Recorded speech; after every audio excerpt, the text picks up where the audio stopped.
Hello, welcome to my channel. My name is Jo and this is Joey Sewy, my channel where I talk about sewing, knitting, textiles and life. Today we are talking about what I have sewn in April.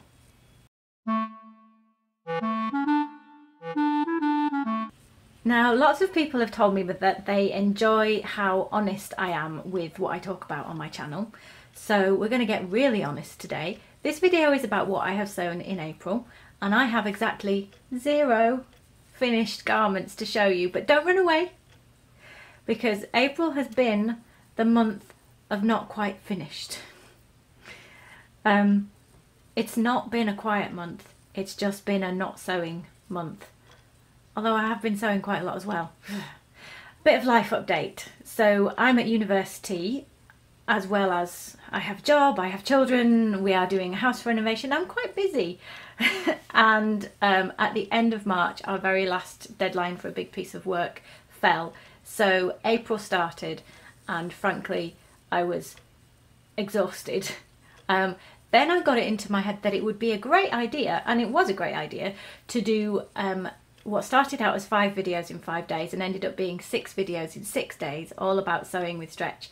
Now, I had lots of fun doing that, and I know loads of you enjoyed it, so I am glad I did it, but boy, it took a lot of time. If you haven't ever tried making YouTube videos, yeah, it takes a while, and to do 6 in 6 days takes not just time, but effort and creative energy.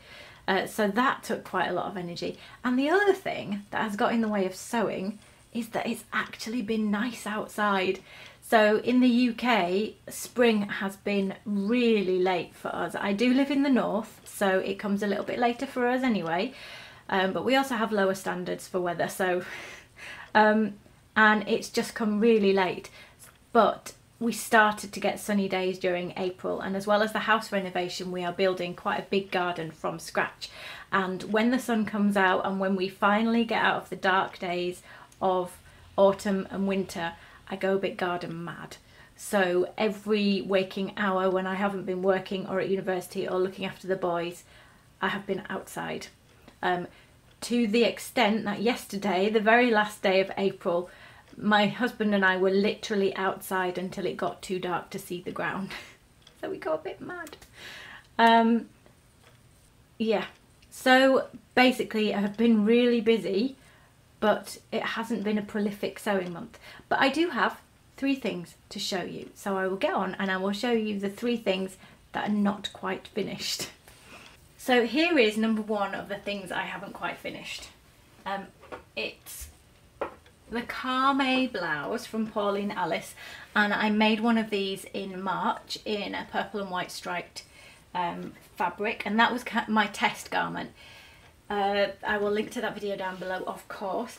This is my Liberty fabric, which I bought on my field trip to Liberty, and I tested the garment in a different fabric because it was really expensive and I wanted to be sure that I liked it and that it fit. And I did like it and it did fit, so I went straight ahead and I cut it out enthusiastically at the start of April, and I've been sewing it in dribs and drabs and clearly not getting to the end because she has no sleeves in April. So I have done. The other thing that's been holding me up is because I've been filming lots of things in terms of step-by-step stuff, which none of them are ready to do because none of the garments are finished. But I have been filming step-by-step how I did this. So there are tucks, pleats across the front here, which are not showing up fantastically well. But if I zoom you in, there you go. So there are pleats here in the fabric that are all done by hand, of course. There's a button placket here, and you can see I have chosen the buttons, but I have not yet made the buttonholes or sewn them on. The sleeves are mostly made, actually. I will get them and show you. Well, okay, the sleeves are half made. I've done the tabs, so they are roll-up sleeves where you can have a little button tab to keep the roll in place. So those are made. Those are made. There is a buttonhole. I have done the sleeve placket and bound that, so that's done, and I've done this on both of them. What I haven't yet done is put the cuff on, and then obviously I haven't sewn the sleeve together or sewn it on. I'm doing all of this with French seams as well, including setting in the seam, which is what I did on the purple and white striped. It's not easy, but it does give a really nice finish.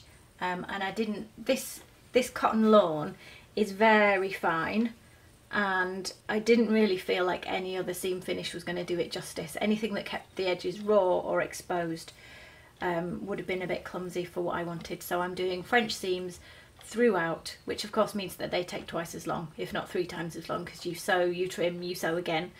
Yeah, so you double all the processes up, but it does give a really nice job. So that is my Carme blouse.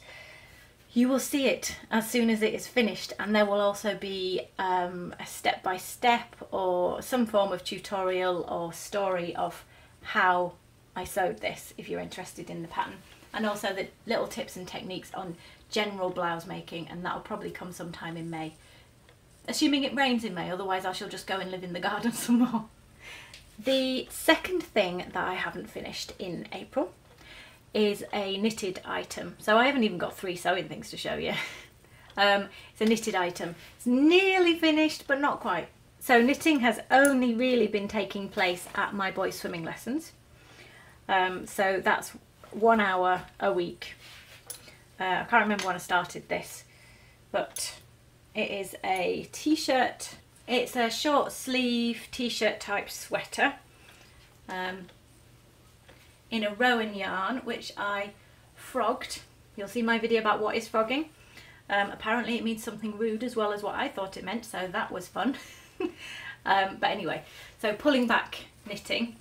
So I pulled it back and I have nearly finished it. The ribbing at the bottom is, I need to try it on really and decide whether it's long enough. I think it's pretty much, it's about that long. I think it's nearly long enough. And then when that's done, I will have to pick up and do some ribbing around the neckband. And I don't think I'll make the sleeves much longer because this is a really chunky yarn, as you can see, so the stitches are really big. So I won't make the sleeves much longer, and then I'll do ribbing there. So it's not much to do, but at the moment my knitting time is quite limited because I've literally been working or doing things and pretty much until I fall into bed. So even sitting on the sofa and knitting time hasn't existed very much in April. So the third thing. Now the third thing is very exciting, and I'm not going to show you it. Well, I'm going to show you a bit of it. The most creative sewing thing I've done all month is create and mostly make a prom dress for someone else. I mentioned this in the last video I did, which was a fabric haul, and I agreed to do a prom dress, but I also, in that, it was not a prom dress from a pattern. So I will insert a picture here, or possibly even some video, of the toile of the prom dress. So I am also making some videos about how I have done that process. So I've entirely, using my other dress form, where is she? So as most of you know, my regular dress form nowadays is one I made for myself to my measurements. Link down below to how you can do that. But I do still have a shop bought dress form, and this was just about small enough for the girl that I'm making the prom dress for. It's now that it's exactly, it was sufficiently close to drape the dress on, so that's what I did. I used this and I draped the dress, and that's what you can see in the video. But when it came to fit on her, it was clear that this is about 2 inches too big around the bust and around the waist. So from the point when I have made it up in the real fabric, because it is part way made in the real fabric now, I have just used this almost as a hanger, but I've not been able to fit to this because it's too small. So even though it's adjustable and even though it's a size small, another instance as to why those DIY dress forms that you make are so amazing, because you can make them in any size. And to be honest, if I'd been making a wedding dress and I'd had a bit more time, I think I would have gone to the trouble of making a dress form in exactly the right size for my client, because then the draping process and the fitting process would have been a dream. As it is, it's gone pretty well. The toile, as I say, it was Her body was a bit shorter, so I had to take it up here, and her circumference around was a little bit smaller, so there was a bit to take in at the side seams and there was a bit to take in at the back. The deadline for that, well, the prom day is the 11th of May. The deadline is definitely not the 11th of May. We ain't going that close to the end. Yesterday she came for another fitting of the first iteration of the dress made up in the final fabric, and it fit really well, so that's great. I just now have to do the underlining, which has got some bust padding, and I need to do the skirt lining as well, and then hemming it and finishing it on. Yeah, there's a fair bit to do still, and I want to keep showing you that in the final fabric for when it's finished, because it will look much more amazing if you see it all finished. So I just wanted to share one last creative thing that I have done this month, which is, this is a big thing for me to share. I'm a bit shy about sharing it because I'm not an artist, I'm not a drawer, but I'm practicing and I enjoy it. And I decided, for no good reason, the other day when I was too tired even to sew because I'd spent hours, guess where? Yeah, in the garden again. I would draw a picture of my friend's son. Now she doesn't know that I'm drawing this, and she does watch, so this will be a surprise to her if she sees it before I've finished it and given it to her. But I am doing a picture of my friend's son. That's the picture, you can tell that. And that's the portrait that I'm drawing, just in pencil, and it's still got a bit of work to do because it's not quite right yet. It's not too bad. I'm pretty proud of it. I'm pretty pleased with it, but that's about, I don't know, 6-7 hours of drawing. I don't draw very fast, and I usually draw in front of the TV, so it's not like I'm super speedy. A fair bit of rubbing out, which is why I work in pencil. But yeah, that is the other creative thing that I've been doing this month. So, you said you liked honest videos, so here is a video called What I Have Been Sewing in April that has exactly 0 things that I have finished. There you go. That's how it goes sometimes, isn't it? I'm definitely never going to be somebody on YouTube who sews for the camera. It's just not how I work. It's not how my life is. I'll show you all the other things I've been doing if you're interested. And I will keep talking about sewing, don't get me wrong, but in the summer months, to be honest, especially spring, I do get distracted by other things. I'm a human being, what can I do?